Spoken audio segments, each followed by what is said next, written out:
Introdução do Livro dos Espíritos, parte 3, segundo áudio. E aqui Kardec continua estudando e argumentando possíveis explicações para aqueles fenômenos que estavam acontecendo, fazendo o trabalho de cientista, levantando hipóteses, baseadas aqui nas leis materiais. Então, continuemos. Os ruídos insólitos, as pancadas, supondo que não fosse um dos efeitos comuns da dilatação da madeira ou de outra causa acidental, poderiam ainda muito bem ser produzidos pela acumulação do fluido oculto. A eletricidade não produz os mais violentos ruídos? Então ele raciocinou aí a possibilidade de ter sido acúmulo de fluidos para causar aqueles ruídos. Naquela época o positivismo estava muito em voga e buscando explicações científicas, para os acontecimentos. Até aí, como se vê, tudo pode entrar no domínio dos fatos puramente físicos e fisiológicos. Sem sair desse círculo de ideias, havia aí matéria de estudos sérias e dignos de fixar a atenção dos sábios. Por que assim não ocorreu? É penoso dizê-lo, mas isso se prende a causas que provam, entre mil fatos semelhantes, a leviandade do espírito humano. Leviandade significa sem reflexão, falta de seriedade. Então ele diz que, se realmente levassem a sério aqueles fenômenos, muitas pesquisas teriam sido feitas em torno deles para trazer uma explicação. Mas tinha-se apenas a descrença. Primeiro, a vulgaridade do objeto principal, que serviu de base às primeiras experimentações, a isso não foi estranha. Vulgaridade aqui no sentido de coisa comum, de não se estranhar. Então aquilo era uma coisa, uma zoada, uma batida.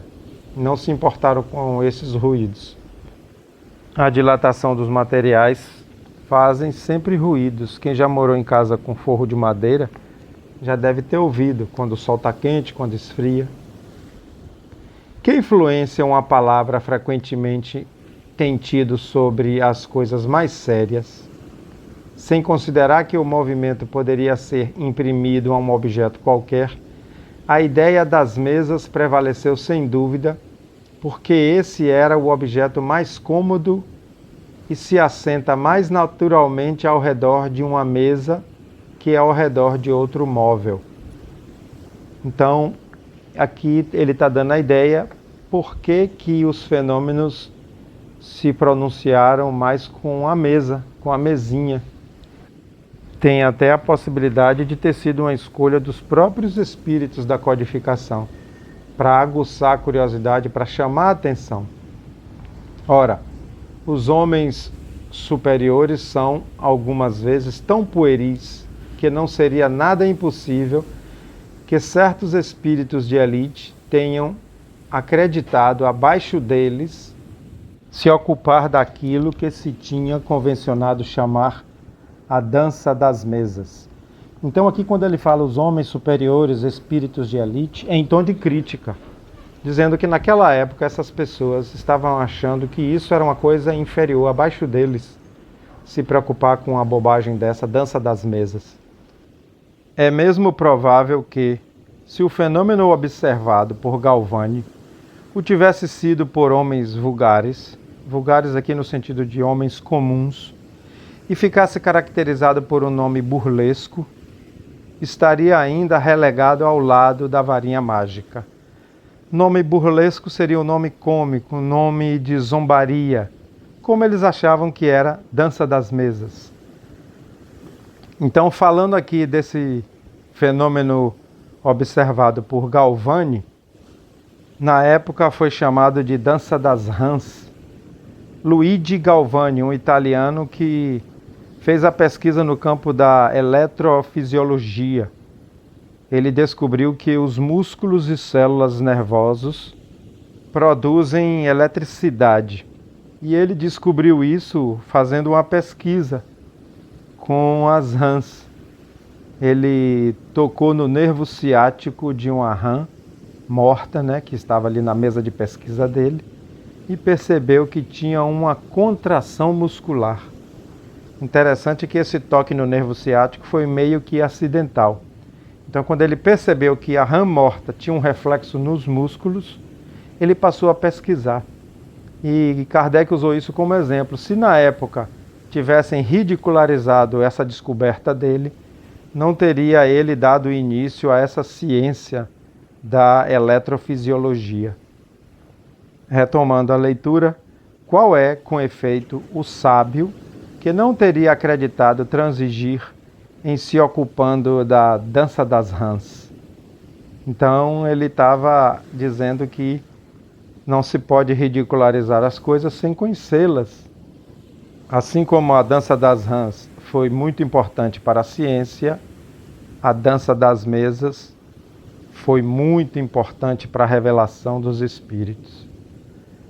Entretanto, alguns bastante modestos para convir que a natureza poderia bem não ter dito sua última palavra para eles, quiseram ver para a descarga de sua consciência. Mas ocorreu que o fenômeno não respondeu sempre à sua espera, e porque não se produziu constantemente à sua vontade, e segundo o seu método de experimentação, concluíram pela negativa. E esse parágrafo aqui, ele está falando da dança das mesas, porque alguns que se propuseram a pesquisar, a observar, abandonaram por não ter sucesso, muitas vezes causado pelo método que usou, e também porque os fenômenos não obedeceram à vontade deles, não faziam o que eles pediam ou ordenavam.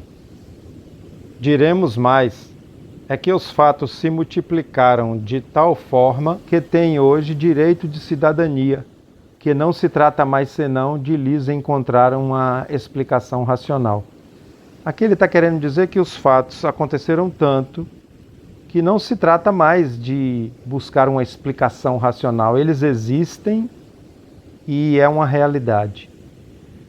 Pode-se induzir alguma coisa contra a realidade do fenômeno por não se produzir de maneira sempre idêntica, segundo a vontade e as exigências do observador?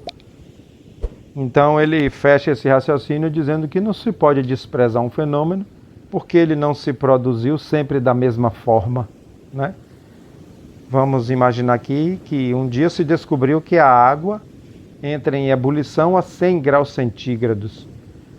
Mas se tentar repetir esse fenômeno em um lugar onde a pressão atmosférica é diferente, a água vai entrar em ebulição numa temperatura diferente. Então, o fenômeno não se repetiu de forma idêntica, mas o fenômeno é verdadeiro. Então, a ideia que ele quis passar aqui é essa.